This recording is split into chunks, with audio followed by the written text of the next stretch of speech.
Olá, eu sou a professora Josiane e o tema da nossa aula será a variação linguística e o emprego da norma padrão. Vamos lá?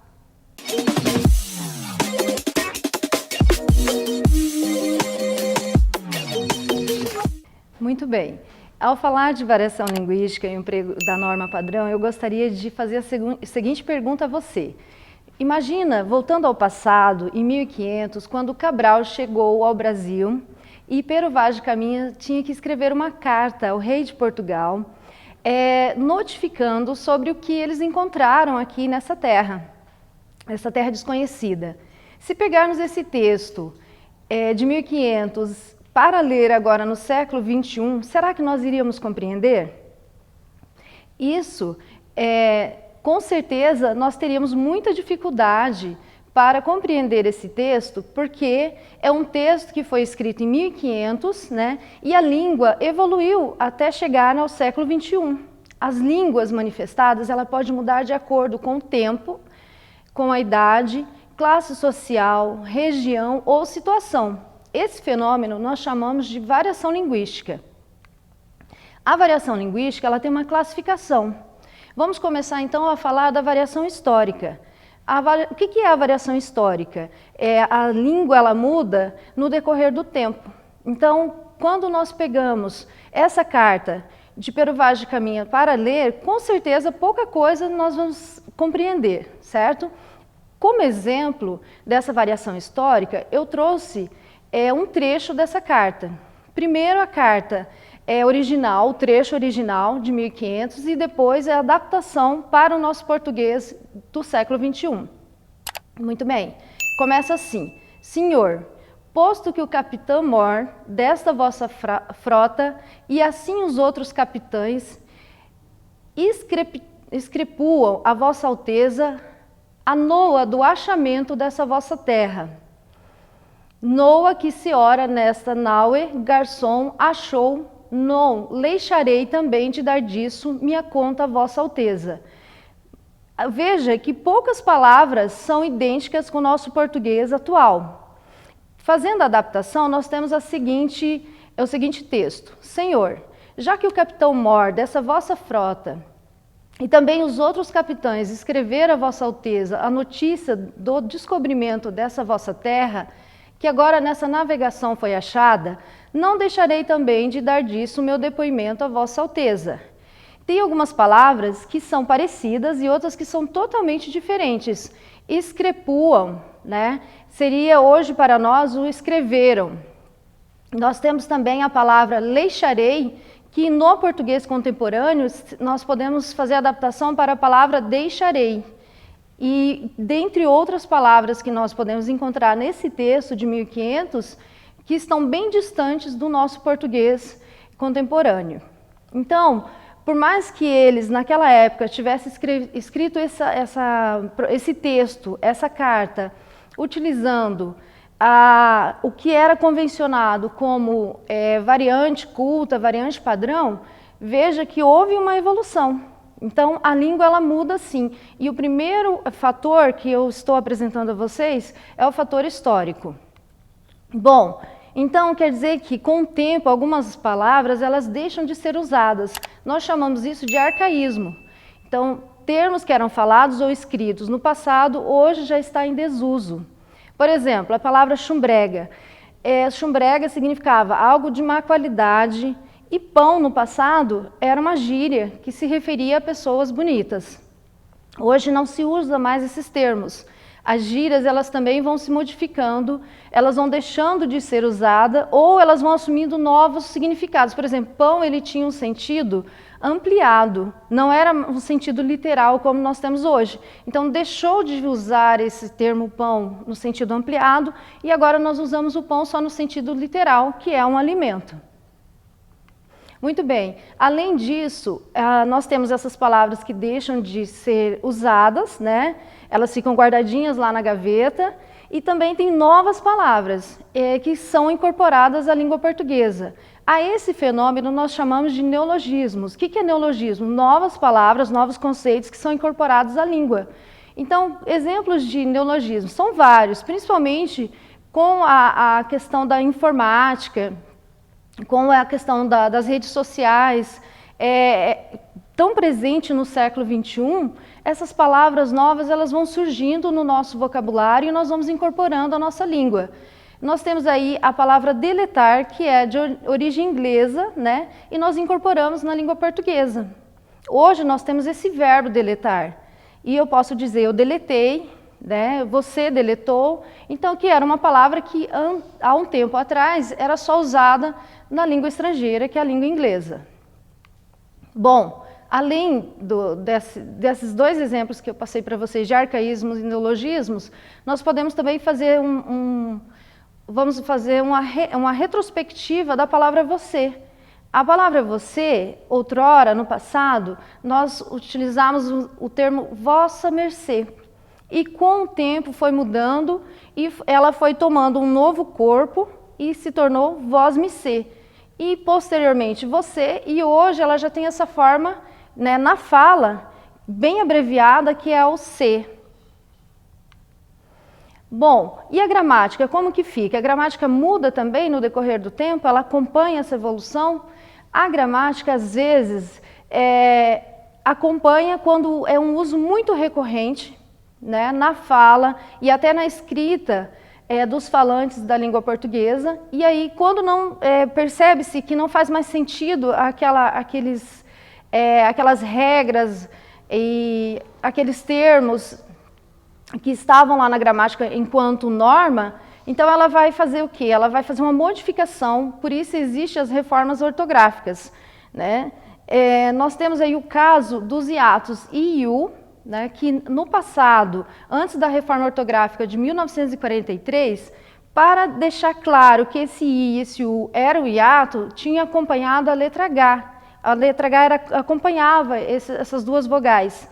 Hoje em dia, depois da reforma de 43 e até hoje, nós usamos simplesmente o acento no U ou no I, quando nós queremos deixar claro na escrita que esse U e esse I trata-se de um hiato. Bom, mas por que Bahia? Nós temos aí o exemplo, Saúde e Bahia. No passado, Saúde tinha o H e Bahia também. Bom, Saúde tirou-se o H e agora nós temos o acento, e por que Bahia agora continua com esse o I acompanhado da letra H? É porque trata-se de um nome próprio, nesse caso não pode acompanhar as mudanças. Então, Bahia, essa é a justificativa, porque o nome próprio Bahia tem esse H acompanhando aí a letra I. Bom, seguindo, eu falei para você da variação histórica. Eu vou falar um pouquinho também da variação geográfica ou regional. Então, o que é isso? A variação geográfica ou regional ocorre de acordo com a região em que o falante vive. Nós temos o primeiro caso, por exemplo, Portugal e Brasil. Será que nós falamos da mesma forma?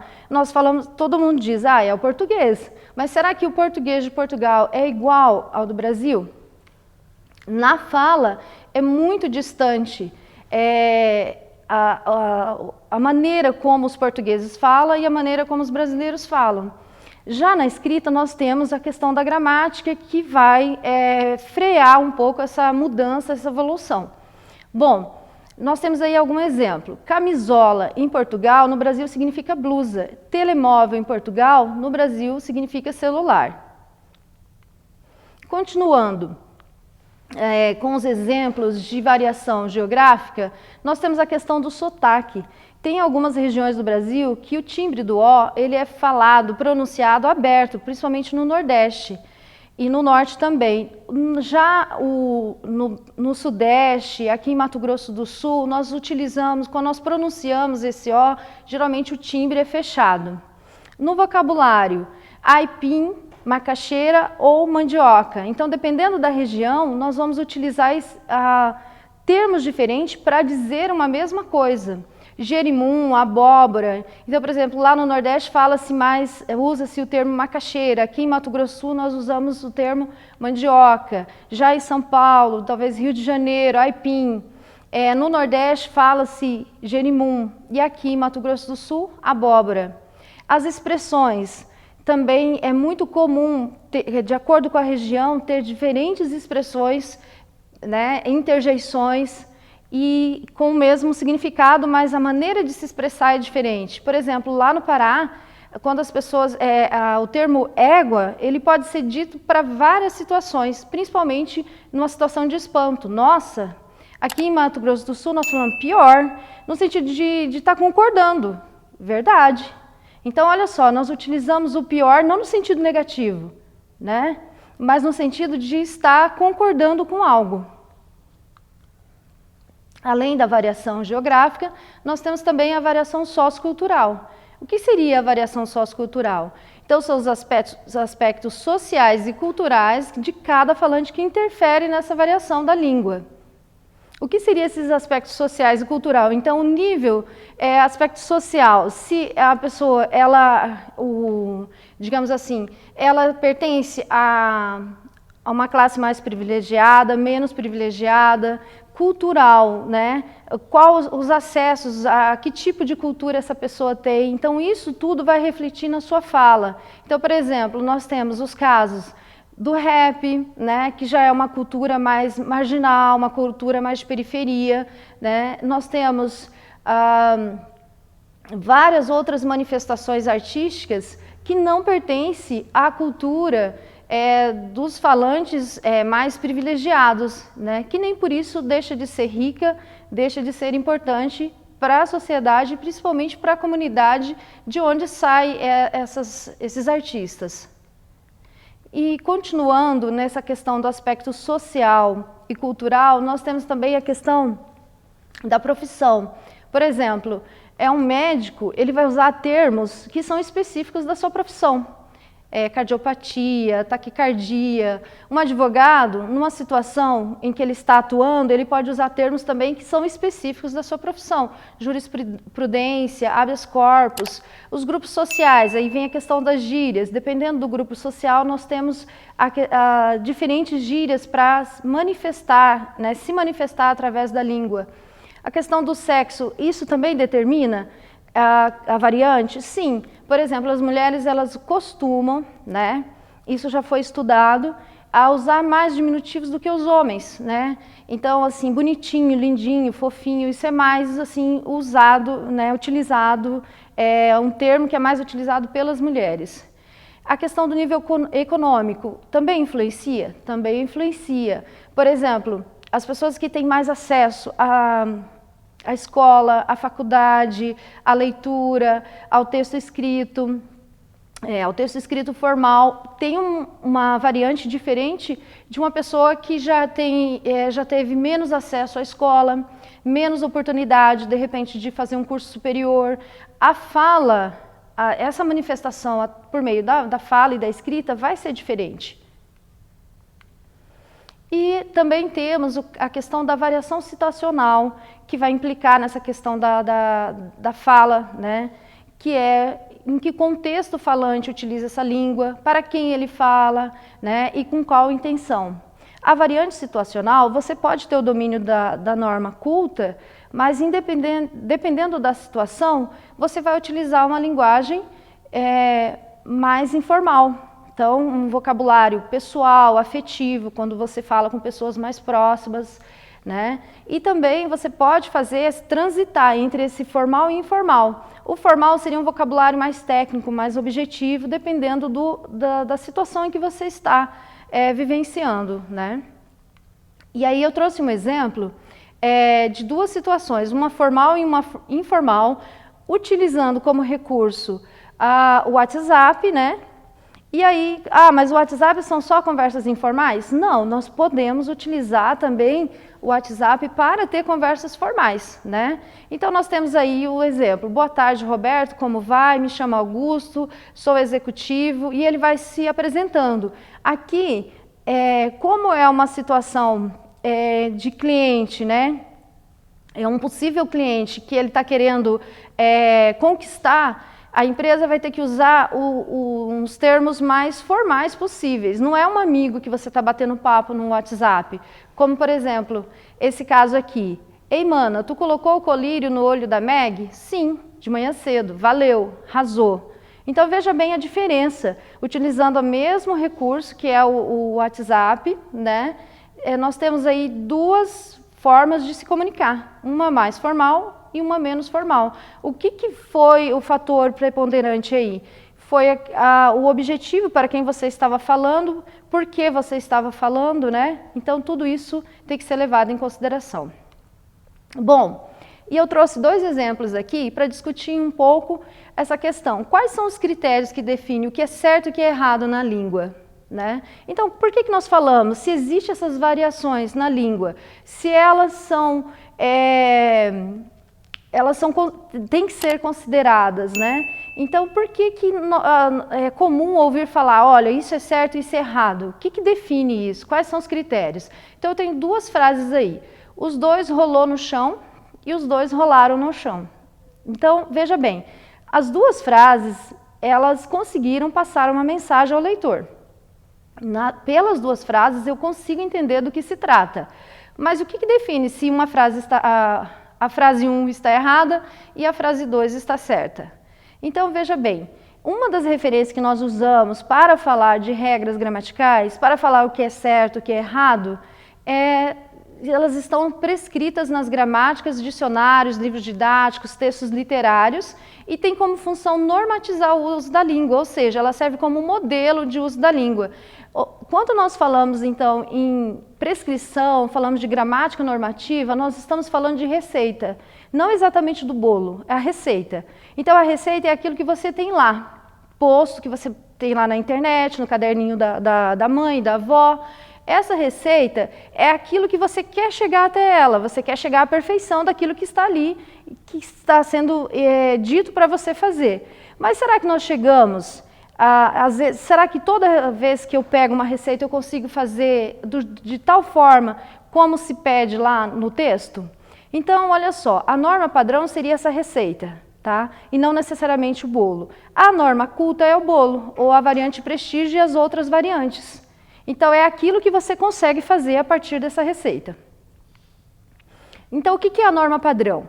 Ela é ideal, abstrata, porque ela, na verdade, a norma padrão, ela serve só como referência para estimular um processo de uniformização da língua. Então, é para que a língua portuguesa ela tenha essa uniformização, tenha essa referência que é a norma padrão. Então, para se escrever o português, né, de acordo com essa norma padrão, você tem que seguir essas regras gramaticais, você tem que seguir essas regras que estão lá na gramática, o termo correto lá no dicionário, no livro didático e alguns textos literários, né? Principalmente, eles se basearam muito, os gramáticos se basearam muito nos textos do século XIX, nos textos literários, para poder criar essas regras digamos assim, de bom uso a língua portuguesa. Bom, então ninguém fala a norma padrão. O que se fala é a norma culta ou variante de prestígio. O que é isso? É a variedade que os mais letrados, que é aquelas pessoas que frequentam a escola, aquelas pessoas que têm muito hábito de leitura, né, usam em suas práticas mais monitoradas de fala. Isso não quer dizer que em outros momentos ele vá utilizar outras variantes, ele pode utilizar as outras variantes, tá? Por exemplo, a questão da informalidade em algumas situações, mesmo a pessoa tendo domínio da norma culta ou variante de prestígio, ele pode usar uma linguagem mais informal numa situação em que ele está próximo de amigos, de familiares, etc. Bom, exemplos de textos que são escritos ou falados na norma culta ou variante de prestígio. Eu tenho as leis, as sentenças judiciais, os livros, os relatórios científicos, as cartas comerciais, discursos políticos, religiosos, entre outros. Para que, então, eu tenho que compreender o que é variação linguística e o que é norma padrão e variante de prestígio.